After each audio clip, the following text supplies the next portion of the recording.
Hello, pet lovers. It's time for Marsie's Menagerie on 1480 WDJO. For the next hour, your host, pet care expert Marsie Hall Newbold, and her trusty basset hound Nosy will share the latest information to help you give your furry, feathery, and finny friends the happiest and healthiest lives possible. You're invited to call to ask questions of Marsie's guests. The number is 513-749-1480. Now, here's Marsie.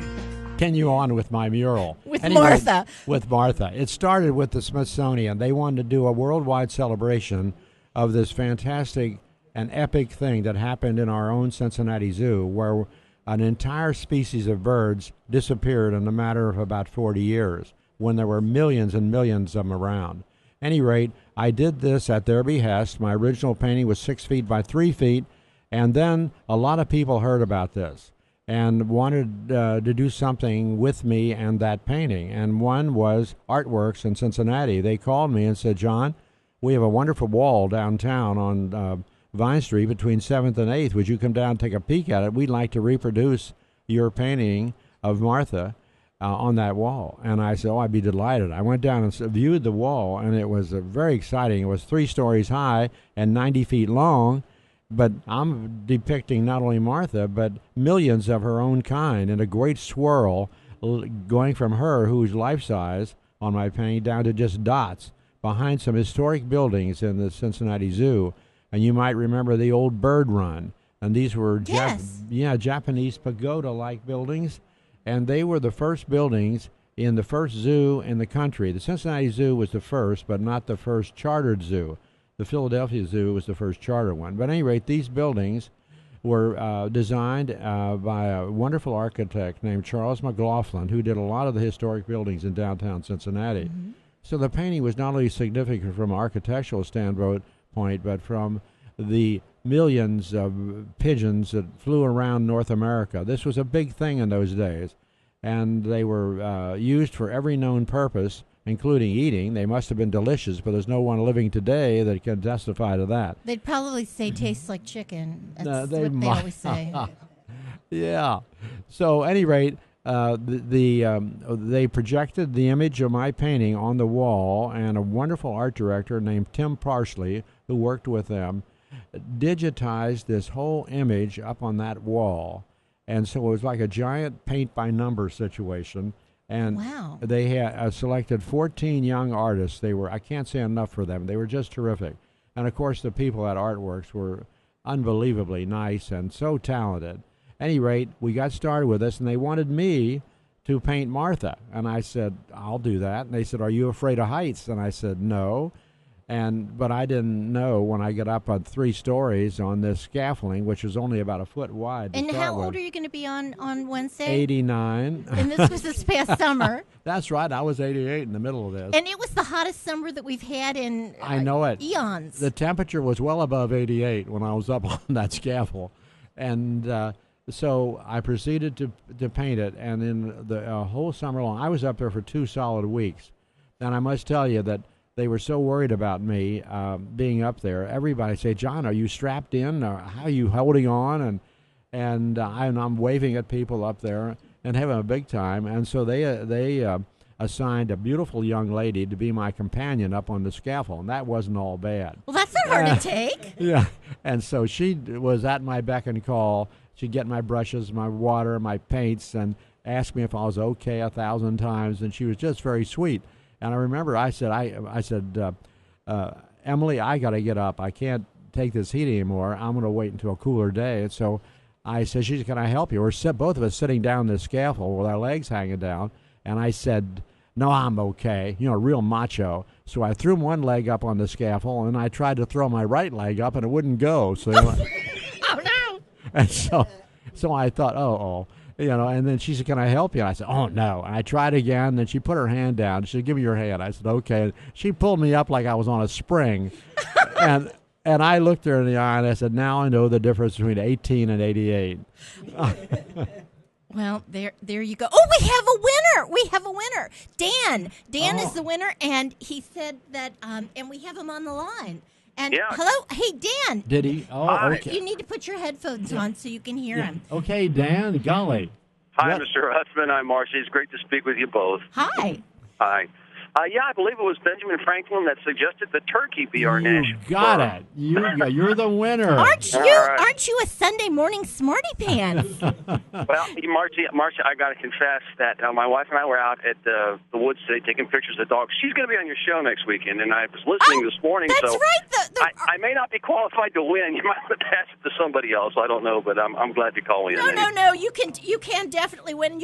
And she can pick up the prize for you. Thanks for calling. Yeah, and congratulations, Dan. That's terrific. Thanks, Mr. Ruffin. I really appreciate your artwork. Our family collects art, too, and it's really an honor to speak with you, sir. Thank you. And me with you. All right. See you guys. Now, Mr. Ruthven, you have an event today that you're going to be attending. Mm-hmm. And could you tell us a little bit about that? I don't know if they still have any room for people, but they could try. Well, this is, Marcie, this is with the Lloyd Library downtown. It's right near the City Hall. I don't know exactly what street it is, but I think it's something like Elm and 8th Street, somewhere around in there. But I go down periodically. A lot of people don't know about this wonderful facility, but the Lloyd Library has one of the greatest collections of flora in the world.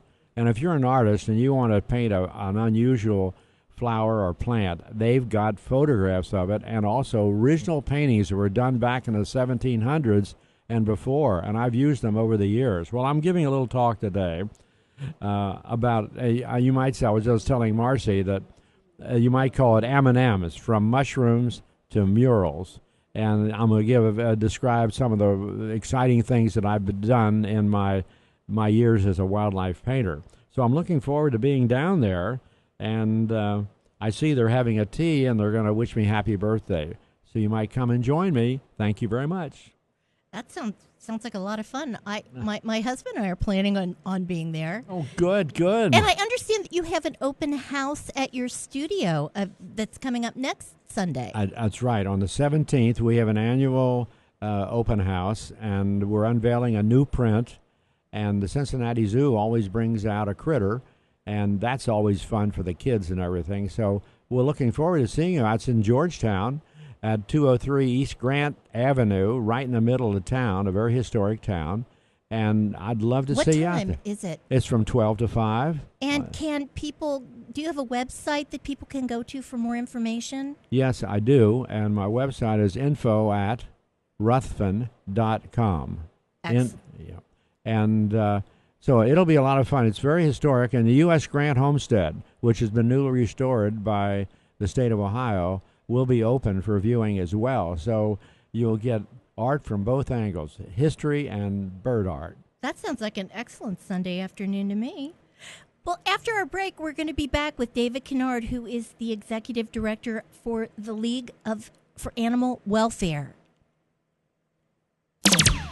WDJO. Got a crack? David Kennard, who is the new executive director of the League for Animal Welfare. Welcome. Thank you very much. How long have you been in your position now? It's been about 2.5 months now, so still adjusting. Still new. So tell us about the League for Animal Welfare. It seems we don't hear very much about it. Yeah, it's often said we're the best kept secret on the east side of Cincinnati, so hopefully we can change that. We're getting out more and more now. But, the League for Animal Welfare was actually established in 1949, so we'll be celebrating our 65th anniversary next year. So we'll have a lot of events coming up for that. And, it was started by a group of individuals in the community that just wanted the best for all the animals and to have their voice heard. So we've continued that tradition, and we're moving forward now with more new and exciting things. Now, where are you located? We're actually located in Batavia, Ohio, 4193 Taylor Road in Batavia, Ohio, right beside the Claremont County Airport. And what services do you offer? We have a variety of services. First and foremost, we do have adoptable animals, both cats and dogs. Oh. So feel free to check out our website for that. And you're a non-kill We are shelter. the first established and largest no-kill nonprofit animal shelter in the greater Cincinnati area. So we take in animals from the community as well as county shelters that, for lack of a better term, have a death wish. We take them in and get them back to health, pay all the vet bills, and they go to their forever home. The staff, volunteers, board of directors at the league obviously are in some cases, miracle workers, and they all believe that every animal should have a forever home. How many staff members do you have? We have about 21 staff members. How about volunteers? Volunteers, there's over 800. Wow. So they're a huge, and we actually just celebrated Volunteer Appreciation Night last Monday night. So they're the backbone of our agency. The people who help animals, they certainly have their place. They always say, you hear the expression, all dogs go to heaven. Well, I think certainly the people who do animal rescue work and actually get down there and get their hands on the animals and help them are just a godsend. And I understand that you're a nonprofit and you have quite a few fundraisers and special events coming up. Could you tell us about that, especially one that you're in now for Facebook? That's correct, yeah. Dooley Media, in conjunction with some other media services, announced that they are having a Facebook contest that's currently going on. It goes on until November 15th. And what it is about 50 nonprofits are in the running.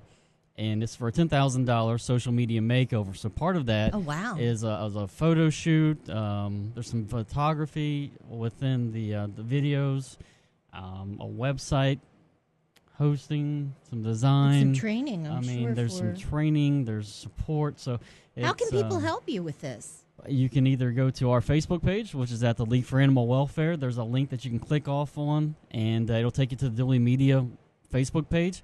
You like their Facebook page, you're eligible to vote. Voting does continue, as I said, to November 15th. You can vote once every 24 hours. So for the next 5 days. And I've been voting every day, and you are ahead. So we are ahead. So it's the support is humbling at this time because there's a lot of great charities on that list. So to be ahead to this point in the game is a great attribute to everybody that's supporting us. So